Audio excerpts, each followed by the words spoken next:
If everyone could get comfortable for our conversation.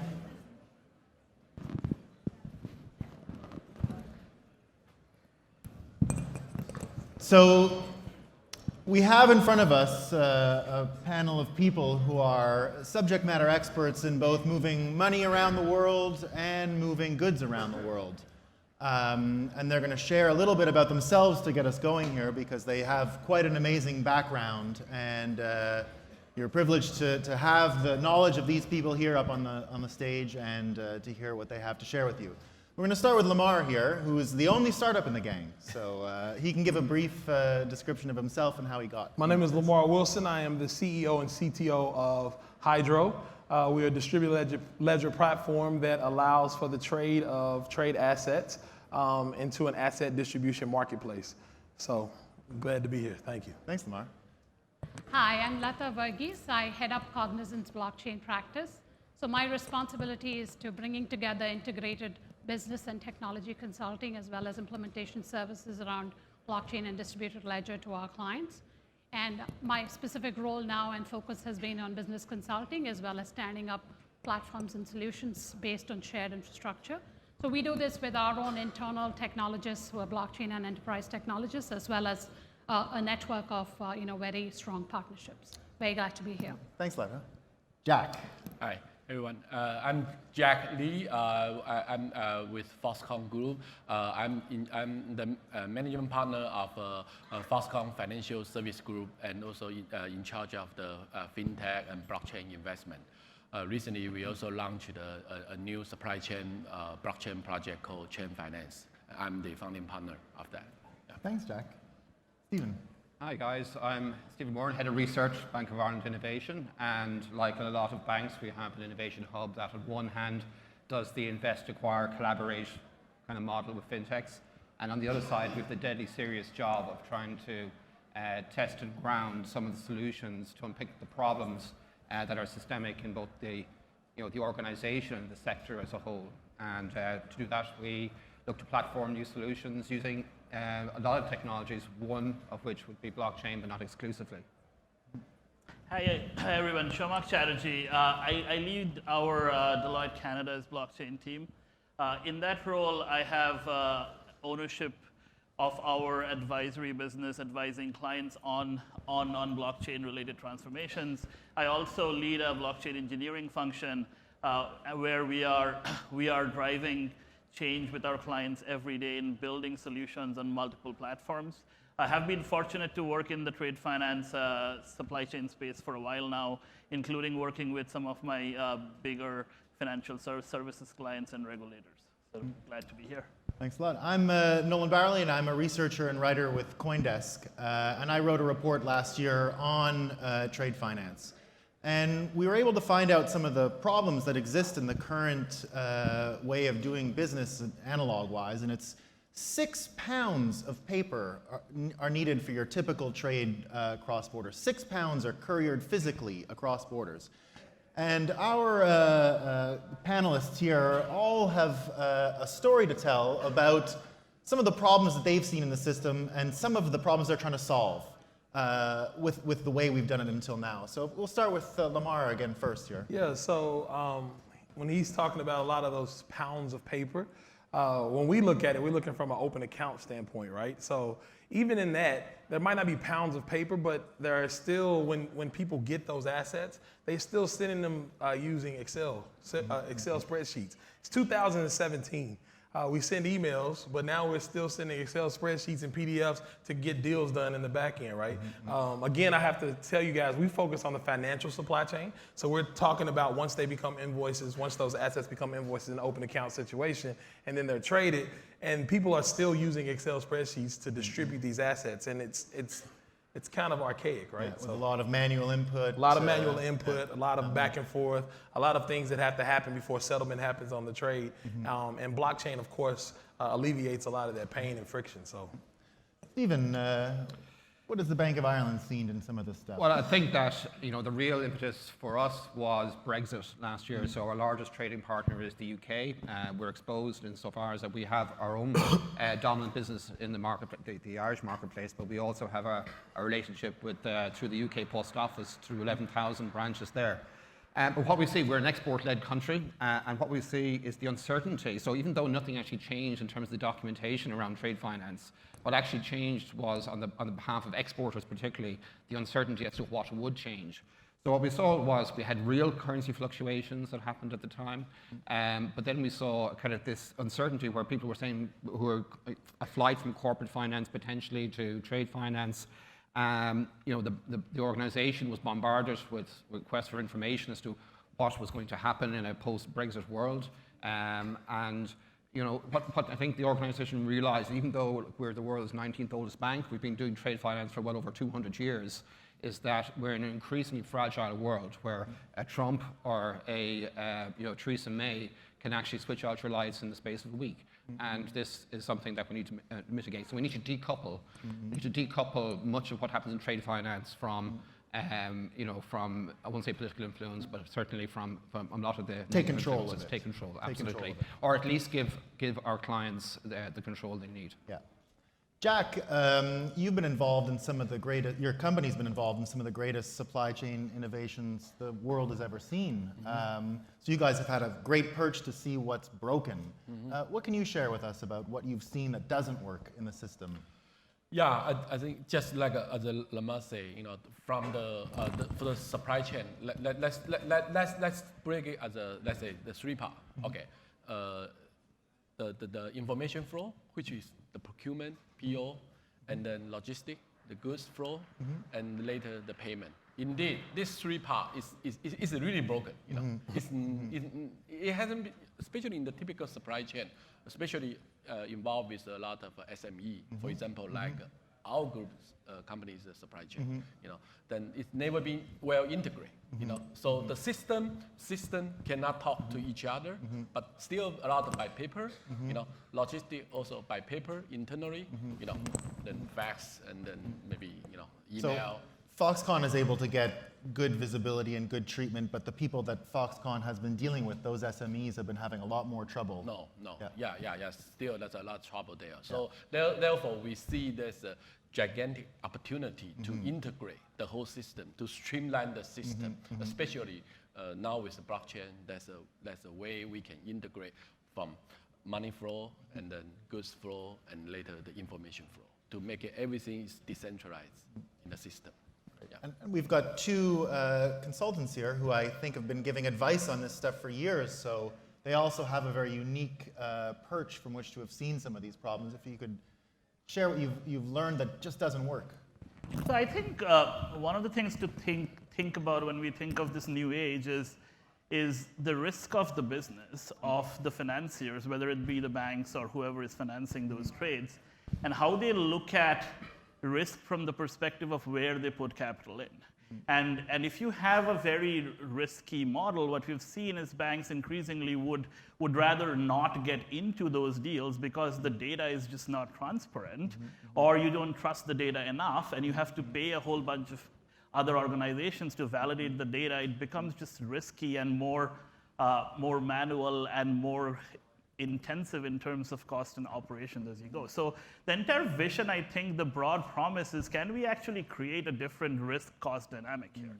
Like, can we have blockchain as a way to have data sharing and the truth in the data to such an extent that financiers can actually approach this trade with a different lens towards risk? Can you actually have different models of financing emerge given that you have a different risk perception right now? And can you actually have more financiers in the system because the risk is lower for them to participate? I think that's where the conversation is starting to go, which I think is very, very, very important. Great. Yeah, so add on to what Samar said. So I think exacerbating the problem of them not really being able to assess risk, especially the small businesses. So that is a really underserved market for our clients, right? So on the one hand, there's trade-based money laundering. So the clients want to be careful. They have a lack of transparency into data to be able to serve this segment. So there's a lot of low value, but high volume transactions. But they have these systems, AML systems, that the clients need to continuously tweak to not keep throwing up false positives in terms of, throwing up for manual review. So it becomes even more costly to serve this segment. So guess what happens? Banks just want to serve only the most trusted, group of customers, and then there's this whole segment of clients that are left without an option. And it's just amazing and staggering statistics that's, it's a 1.6 billion problem. So this is and it's not a new problem with or without blockchain. It's just that they have a lack of access to the data. And that is where I see our clients getting worried. Hey, we are losing out on our ability to service this SME market, and we can get disrupted. So that I see as a big nearly problem. $2 trillion are caught up in this underserved section Correct. And in fact, Mexico, 99% of enterprises are small businesses, but guess what? 1% of them get working capital from banks. Wow. I think, Go on. just in response to that, I'd say, certainly, I think one thing that banks have always kind of dealt with, for LC kind of trading, and obviously a lot of banks are now looking at new forms of revenue, new revenue streams that can come from open account trading, and how they actually, but obviously the risk mitigation, how do you actually mitigate against that risk? And as we get into things like deep tier and all the rest, so that's exactly. So I think banks are obviously kind of caught in a position whereby, yes, they're so curtailed, and the regulatory regime is only going to become more stringent. So you actually have to take that paradigm leap, or that complete reimagining of how you actually deal with risk to actually push forward. Yeah, and I think one of the things that is juxtaposed to how banks actually really think is that the sharing of information is what's going to help mitigate that risk, right? And being able to share that information for those small vendors, those SMEs, in a real-time type of a situation allows the bank to look into something that they didn't have before, not because they had the information, but because maybe their competitor had the information, but they're willing to share it to make the entire industry better. And I think that's a mindset that blockchain tends to kind of, promote, basically, by everyone being able to share. The sharing part of that is the huge part. It's like banks can't be in these silos and think that they're going to overcome these problems by themselves without getting information that is readily available to all the banks, right?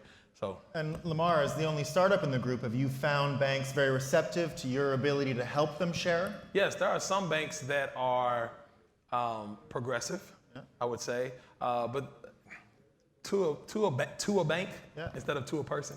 To a bank, I think most banks are still very risk averse, and I think it just comes from the fact that they're holding our money, right?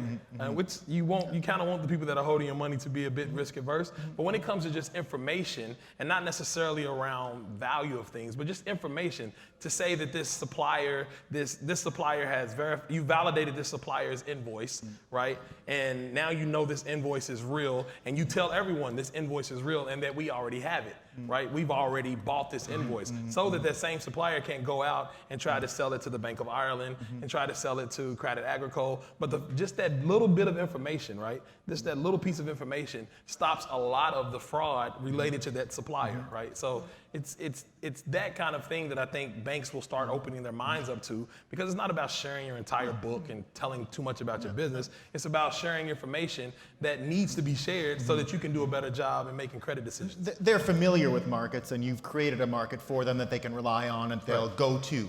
Right, because it's around the market, but it's also around the market of information. Yeah. It's not just around the trades. Like, you have to actually share the information, because the information is where the value is. And the only way you get value out of that is to have a network that can add to and kind of crowdsource itself, right? These banks have information that they hold tight, but they don't realize they're holding tight something that they could probably share and get more information on the other side to help expand their book, right? To help with regulation and those types of things. So there's an opportunity. There's an opportunity there to be able to share. Speaking of these opportunities, I mean, we've had trade finance was one of the first applications to be tested by a lot of these banks, and we've seen a ton of these tests go on over the last 2 years. And once again, you've got the people here who know the results of these tests. Not a lot of this stuff is live, it's still just exiting the testing phase. But if you guys could share with the audience what's worked, what's failed, and what needs a little more work in order for it to actually be on the market live, being used? Let's start with. Yeah, so I think I'm going to say that the technology has largely, I think, lived up to its promise of what it's supposed to do. Yes, there are things to be worked on. There is privacy, security, a whole bunch of questions, and we'll talk about it all the 3 days here. I think the part that needs work or needs collective activity of the community is, like, trade is a very integrated process across borders and nationalities and jurisdictions. There needs to be legal standards. There needs to be frameworks that needs to come together, both from the regulatory standpoint as well as from the legal community in what is a standard trade contract going to look like, because at some point that goods which you ship from China is going to hit the shores of the United States and get to the customs agents and needs to be accounted for and addressed in every of these places. So I think there is a lot of work that is still in front of us as it relates to defining standards, defining legal frameworks, and the regulatory stance on them. The second one, I think, is the overall operating model. Like who operates this marketplace? Who are the participants in it? There are differing models in whether you want it as an utility, which can save costs for the industry, or you actually have dominant corridors with players who want to gain competitive advantage from it. I don't think that question has been solved, and it's not a straight question of just business model. It also speaks to competitiveness, the individual regulations of each market, which kind of preclude some of that. So what you're talking about is how do we get to the normalizing of a digital signature, and how is that digital signature, which is established on a blockchain, how does that become accepted as the norm? Yes, one part of that, but there's also the other. There is a lot of players in this ecosystem, and everybody needs to have their part of the data that they need. And I cannot imagine one single trade network dominating the world. It is just too big. Like, there will be multiple ones of this, how they interoperate, how they share data. You talked about payment and the trade. How does the trade network connect into the payment network? Like, all of those are questions which are incredibly important, and I believe the community at large has started to work on those, which is a great progress. And you bring up something really, I'm sorry, you bring up something really cool when you were talking about coming to a standard, a legal standard around all of this. With the different governments of the world, I don't know if we'll ever come to one standard. And so our approach has been to take the legal environment that these entities are already working in, right? Say there's a bank that already has a supply chain finance program. They already have a legal framework for themselves. What we want to do is get down to the core of it and say, okay, you have that legal framework, you have a port on our platform. So you have this port, you run the rules, you have all the legal framework around it, and then that becomes an asset that at the protocol level can be traded, right? And then people have to accept your legal framework if they want to trade at your port. It's very similar to what the actual ports on the waterways are now. So the mindset is not to try to come to one legal framework, but to allow people to establish their framework, but then at the protocol level be a network, right? At the digitization and tokenization level be a network. And I think that's the way you can kind of move forward, right? So integrating tokenization and that digital part of signature into the regular negotiation of a contract, and the regular deployment of a contract. Yeah, that you already have that framework. It's just about, okay, instead of having this pen signature, now you're starting to accept in your framework that you've had for the last 20 years, you're starting to accept digital signatures, and then that takes you to the point where if you're accepting a digital signature, now you have this PKI, or this public key index, or public key interface, where now you know I have your public key, and now we can use that now to trade the asset. So we got the digital signature for the contract, now we can do it for the asset as well. So. And I think just to add on to what both of them said, so I think there is that recognition, hey, there is a new technology, we can do that. But there's just not nearly enough work being done to figure out how do the set of companies come together and do this? Because there's a lot of nitty-gritty detail into what data you put on Ledger, what you put off Ledger, what is shared. There's no legal guideline around confidentiality of data shared. So in terms of who gets to see what data. Without knowing that, they're afraid to take that step about how do I do need quick wins if I have to stand up something like this. Nobody is going to create new products and services around something like this. This is going to be a channel. So how do I stand it up in a way where I know there are going to be some bumps? Let's stand up the thing, start sharing data that is meaningful, get the process more efficient. I think it is not serving the industry as a whole good to just keep talking about things work, to your point. The technology works, but you need the infrastructure, you need adoption. So if you don't have people adopting and being parts of these networks, how do you get these things to work? So it's not just a question of, it's one thing if Foxconn is able to do it within its own partners because it's very vertical, and it's one thing if the Bank of Ireland can do it amongst as a test. Correct. But it's quite another if Foxconn is using the Bank of Ireland through Hydro Right. and They another have to party be on is the joining. same network, and that Yeah. has to integrate with their legacy, like it or not. They're not going to be able to wish away your legacy. You have to integrate, and you can't just do this. And I think just approaching it with a very technology the solution, you have to get a much bigger. It's a much bigger change in the broader organization level. So executives may feel that, hey, this is a great technology. That view may not be shared by people who have to go and implement these systems. So why don't we all do the work that is needed to bring these systems to life? And we are going to run into, it is not going to be easy for firms that compete with each other to start, cooperating. Let's realize that there is going to be that challenge. Let's talk about those more openly, and then we talk about taking these solutions live. Trust among competitors being a problem that needs to be solved in this for it to Correct. take the next steps. Correct. And then you have to sort of get comfortable with that paradigm, right? So you're competing, and suddenly you have to collaborate. Now, easier said than done. Well, we already have that in the banking sector. So we have, well, certainly in the European Union, we have PSD2. So from early next year, we have required to actually open access to third parties with customer consent. So, and this is just, PSD2 is just a stepping stone to what is a broader kind of open banking framework. So even though, open banking and blockchain and AI, they all seem like separate disciplines and separate activities, they are all part of the same open architecture, open future. And you have to collaborate, and you have to open your data. So it's that kind of paradigm, hidden, security without privacy, or, that's the future we're going to inhabit for all sorts of regulatory, technical, economical reasons. And how do you grow to large networks, right? Like Facebook started at Harvard, and that was a small network that connected to a network that is Stanford, that connected to a network that is Princeton.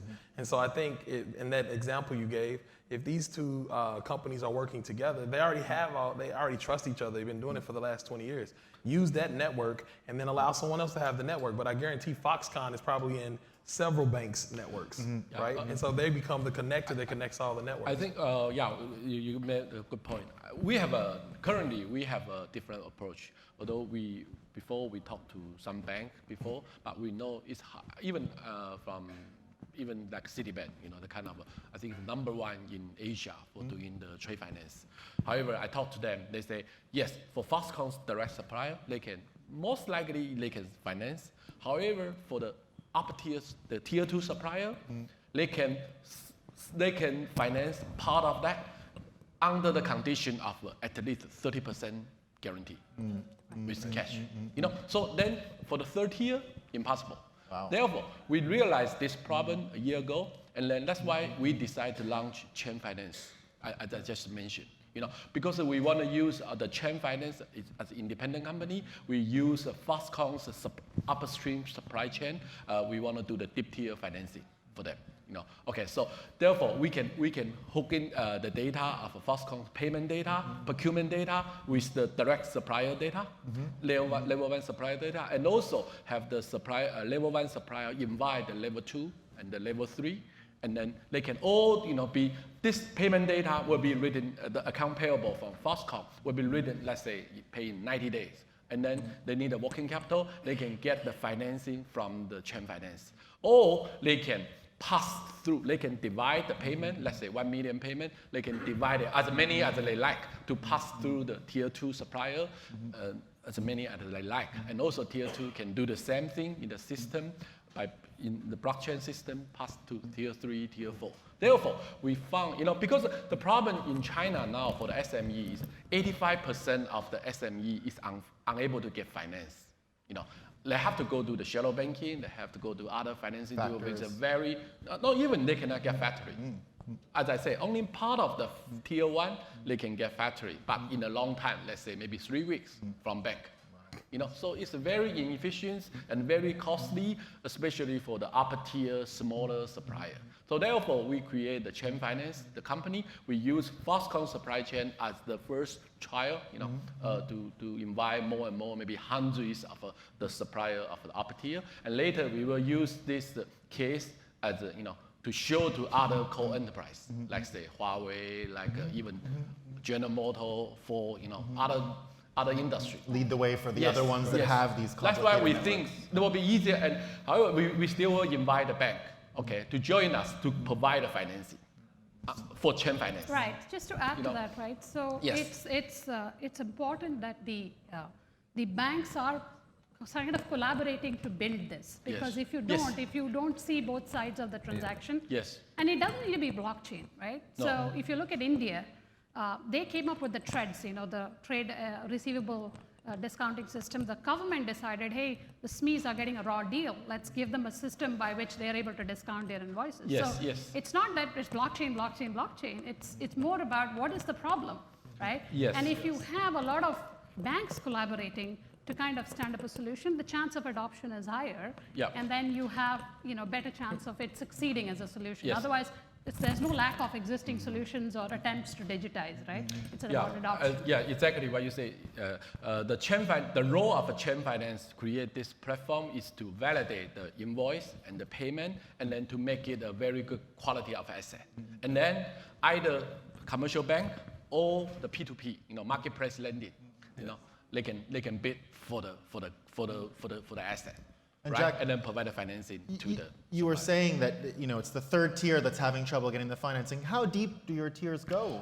We did some study. We already done some pilot case up to third tier. It's no problem. They're happy. Yeah. But we studied the tier. It can be up to 8 tiers. 8 tiers. Yes. You go to 8 tiers. Wow.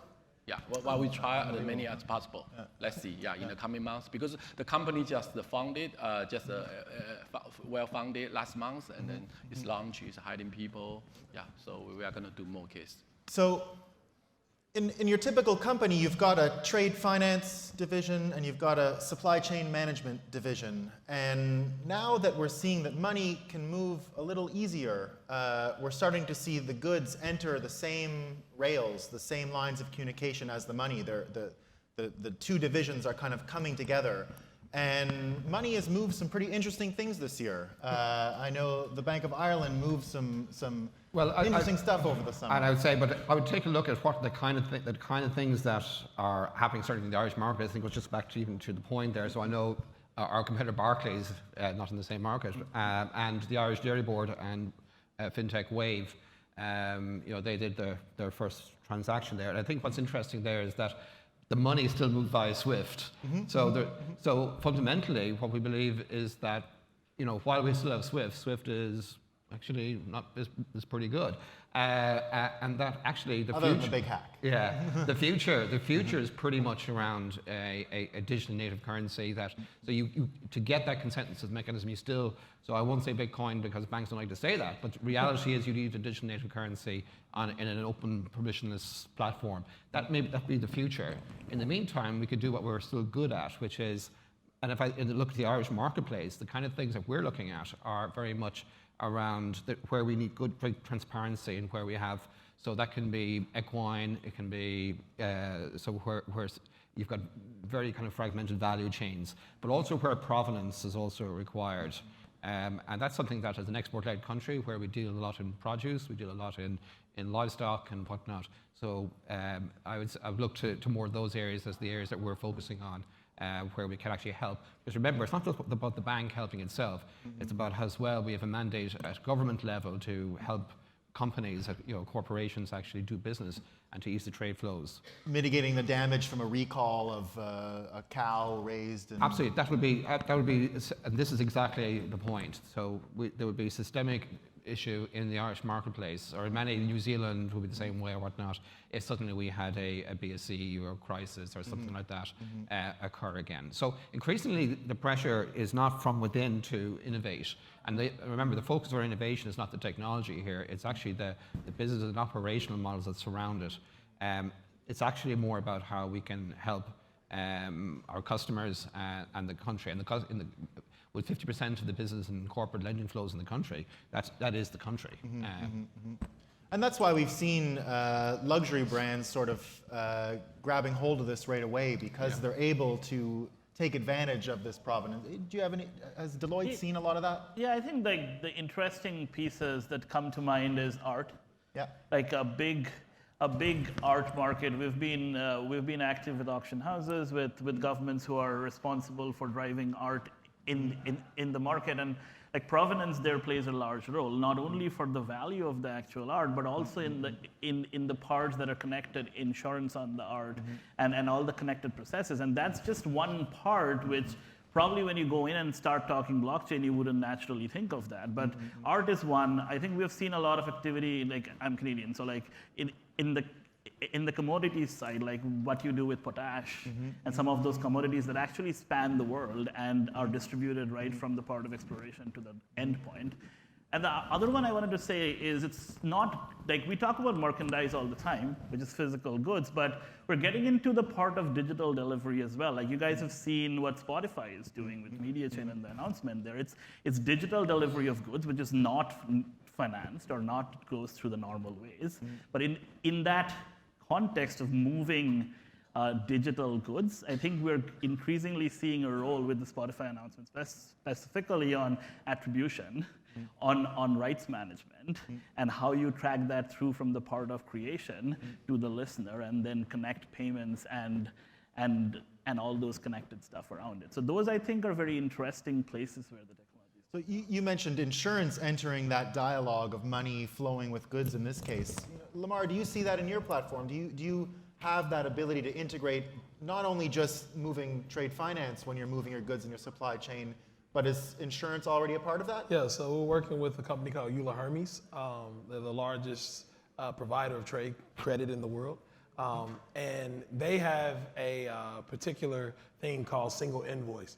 And so when you break down these assets into one digital asset, you can literally put insurance on the one asset and not necessarily on the entire book of those assets, right? Which makes it a lot more efficient and allows you to make credit decisions based on that asset and not have to worry about, going in and doing the entire book, right? And I think those types of things, and I think that's where with technology, that's where we can go, right? Like there's all of these different things, fintech and even Spotify or whatever, that we can bring. I don't know how Spotify would work, but APIs that you can bring into these platforms really easily and expand the platform and add things that haven't been added before, and to innovate in a space that for 200 years really hasn't had a lot of innovation, right? I mean, all the way back to the Medicis, right? It's like it hasn't really had a lot of innovation. And so because you digitize these things, I really believe there's going to be a lot more innovation in thinking-wise, because you can add pieces that all of these entities are starting to build APIs that make it easy for the different programs to communicate. And when you integrated insurance, you had that eureka moment? You realized that it's it wasn't just going to be... It's not just trading an asset, it's putting insurance against the asset, right? And I'm telling you, there are things that we probably haven't even thought of that someone else will see in the marketplace and say, you know what, we can build a nice API for that taps into another old industry. And then add that directly into the platform. This is where we see in fintech. So, where we have these, we'll say, everybody kind of looks and says these hackathons and all the rest. But it's actually standing up, because certainly in Europe we have to stand up APIs by next January, mandatory requirement.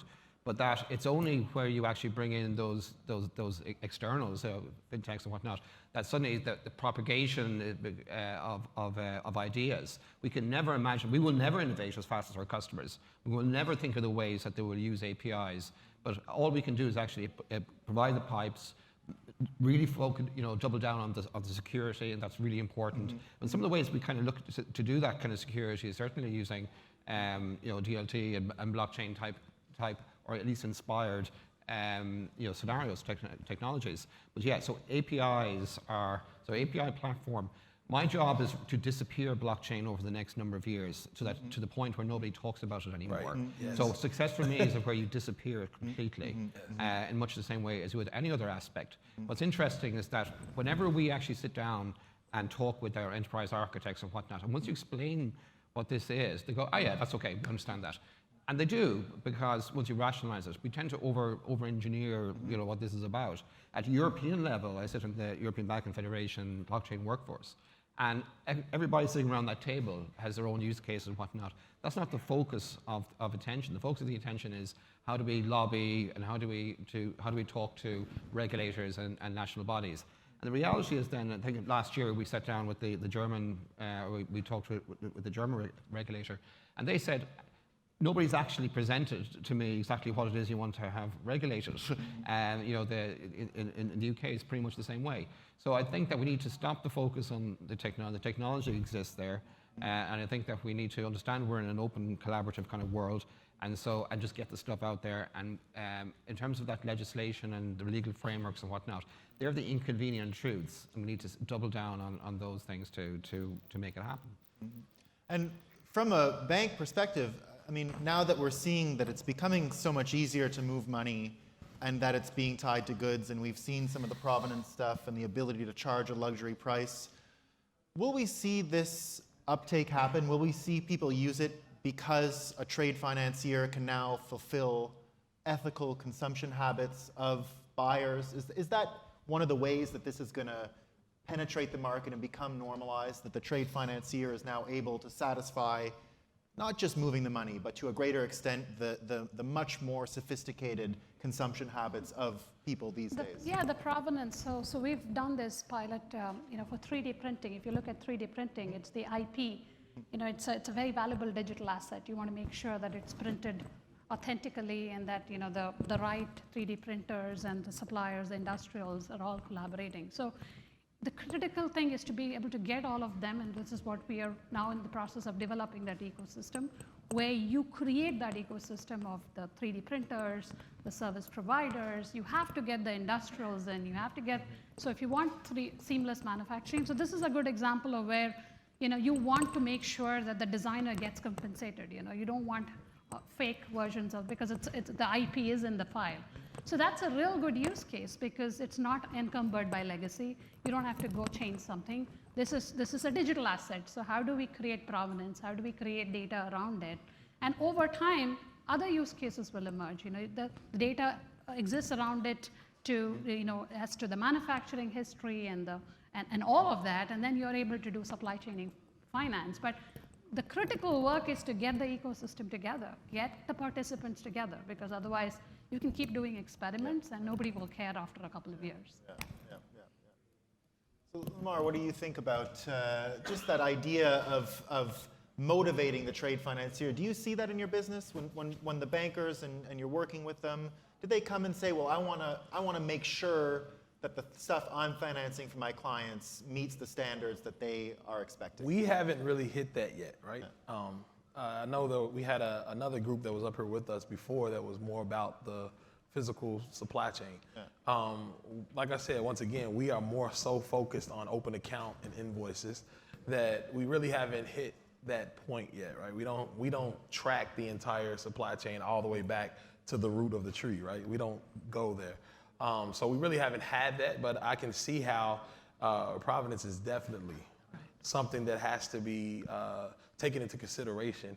And again, a shared information network, blockchain, right? That's a perfect place to bring this technology, is to track this information, because all it takes is for someone to hit something on their cellular phone to say, hey, this is the point of origin. Here's the GPS, this is where we got it from. It was shipped from this person, and their digital signature signed it, right? That is very powerful. And it's small, but yet powerful, very powerful. And that you mentioned that, and that will be the final point of this panel, and I think it would be a good question for Jack. You know, we're seeing machines becoming integrated into our contractual relationships. Yes. And Know Your Machine is coming, and we have to know our machine. It's got to take legal responsibility for the contracts it's going to sign. Yep. Is Foxconn paying attention to that? Actually, 2 days ago, I was just attending Trusted IoT Alliance. Mm-hmm. We are also the founding member of that's also sponsored by Cisco and a few startups. We see why we are doing from the financing first is because we want to solve those painful problems of the SME because they need the money, they need the working capital. However, eventually we think the most important is for the tracking, for the provenance, for tracking the flow of goods, and then the information, the procurement. Therefore, we pay quite high attention to how to track the goods in the supply chain, how to make it, with the smart contract and then the procurement system, how to integrate those systems together, all in the blockchain, together with the money flow, with the financing. Yeah, so we pay quite a lot of attention on the IoT thing. Yeah. Well, thanks so much for your patience and attention, and thank our wonderful panelists here for their insight and their time. Thank you.